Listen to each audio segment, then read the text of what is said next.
தம்பி தங்கைகளுக்கு வணக்கம். நாம 50-60 வருஷமா சாட்டை அடியும் பச்சை மிளகாயும் தான் சாப்பிட்டுட்டு இருக்கோம் அப்படின்றத உணர்த்துற கதை. ஒருத்தன் தப்பு பண்ணிடுறான், பெரிய குற்றம் பண்ணிடுறான், மன்னத்தை கொண்டு நிறுத்துறாங்க.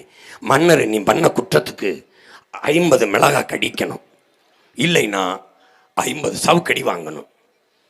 சவுக்கடி ரொம்ப வலிக்குமே, மன்னரே நான் 50 மிளகாயை கடிக்கிறேன். சரி ஆகட்டும். 50 மிளகாய் 5 மிளகாய் தாண்ட முடியல, வாய் வெந்து கொட்டுது, தண்ணி கண்ணு கலங்கு எரியுது. மண்ணா மன்னிச்சுக்கிறேங்க, என்னால் முடியல, நான் சவுக்கடியை வாங்கிறேன். நடக்கட்டும். அங்கே வந்து இது ஒரு 5 வருஷம் மிளகா கடி, திமுக கடி. இப்போ 5 வருஷம் அதிமுக சவுக்கு. 5 அடிக்கு மேலே போக முடியல, சட்டையா முது உரியுது. மண்ணா ரத்தம் அடியுது, தாங்க முடியல வலி. சவுக்கடி வேண்டாம், நான் மிளகாய்க்க போயிடுறேன்.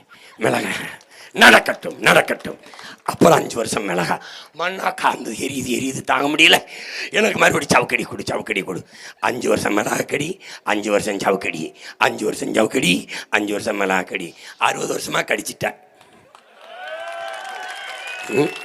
60 வருஷமா கடிச்சிட்டேன், தெரியுதா? இப்போ இந்தா இப்போவாது இந்த சவுக்கடிக்கு மிளகாக்கடிக்கு ஒரு மருந்து உன் பிள்ளை வந்து நிற்கிறான். மருந்து நல்லா கண்ணை மூடிக்கிட்டு எடுத்து அருந்து. அதை தவிர திருந்து அருந்து, இது தவிர இல்லை வேற அருமருந்து.